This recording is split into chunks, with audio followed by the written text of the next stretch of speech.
World.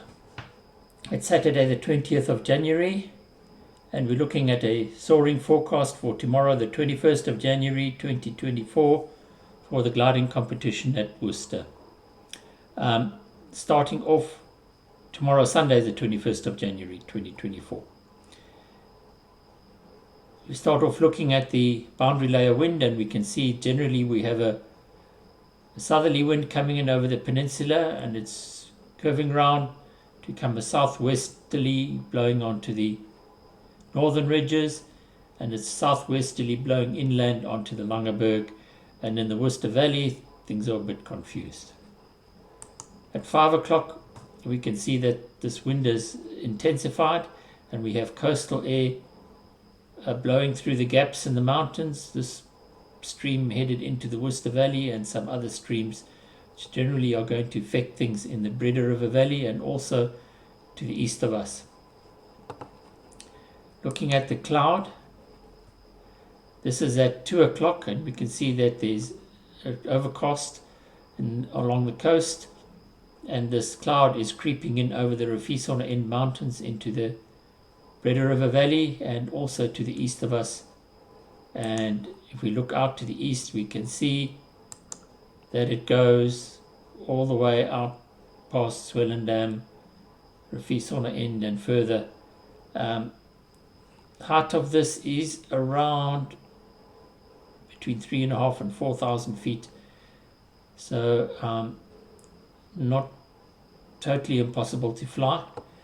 But if we go out to 5 o'clock we can see that this color is now actually between 3,000 and 3,500 feet, and this is pushed all the way east to Robertson and a little bit further, so that the actual Robertson spur will probably be in cloud by 5 o'clock.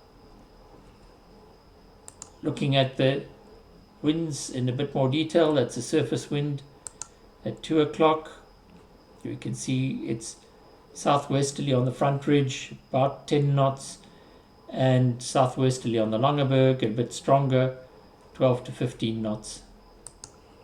And by 5 o'clock it's got a bit more southerly here and still a little bit stronger, maybe 10, 12 knots, and effect of the coastal wind is hitting the Langeberg. So the question is, can we go east tomorrow? Let's look at some soundings. This is Robertson at 2 o'clock. There's something a little bit funny happening down here, but it's thermic and maybe a little bit of cloud, but it's high cloud. Good for Robertson at 2. Swellendam, cloud base is looking a bit lower, still over 4,000 feet. The wind, you can see this profile of the coastal wind coming through already, so it gets slower as we go up with height. Riversdale getting lower, and then you got to get home again. That's Riversdale at 5 o'clock, and you probably don't want to be here. The cloud base is dropped right down, and Swellendam not much better. There should be some cloud below 4,000 feet. And I say at Robertson, this cloud is forming almost below the height of Robertson Spur. So to the east possible, but you don't want to be there too late. To the north, the wind is lighter, but the direction is straight onto the ridge, which is good. And it's thermic, and the inversion is over 5,000, or around over 4.5. Porterville, looking similar with a nice southwesterly flow. Clanwilliam, Worcesterhook, and even Claver all look plausible, although this wind is not very strong. It's below 10 knots and it's getting quite southerly. Got to get home again. 5 o'clock, this is this profile of the coastal wind, but not, perhaps you don't want to be at Claver at 5, but there's still some life. Clanwilliam, that inversion looking stronger. Worcesterhook. Porterville should be good to get home.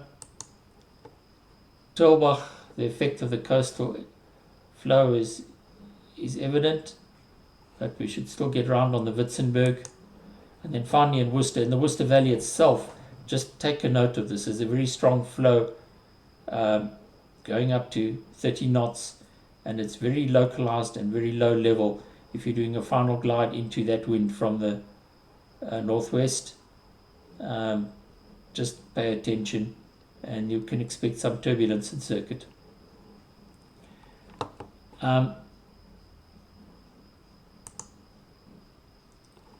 We have to launch the grid.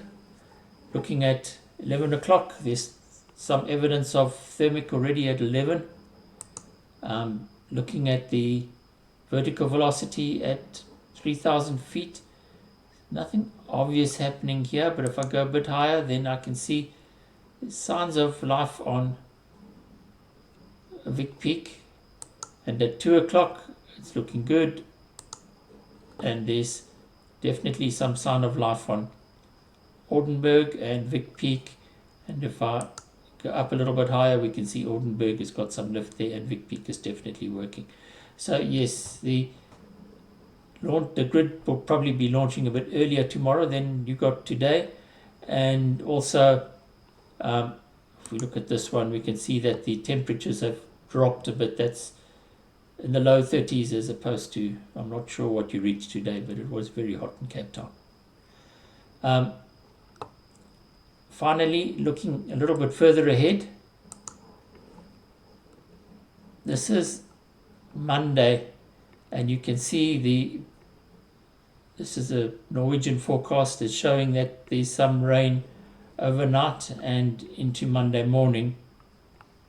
And if I look at the T5 for 2 o'clock for Monday, it's not looking all that optimistic. So if you have some urgent wine tasting to do, Monday might be the day to plan it for. Although it's a bit early to say these things in advance, and but it's not looking like the best long-term soaring forecast. For tomorrow is the first scoring day. I'm sure everybody will be dead keen to do some good flying. I'm sure you'll have a task, so fly carefully and enjoy it, have fun, and we'll talk to you tomorrow again.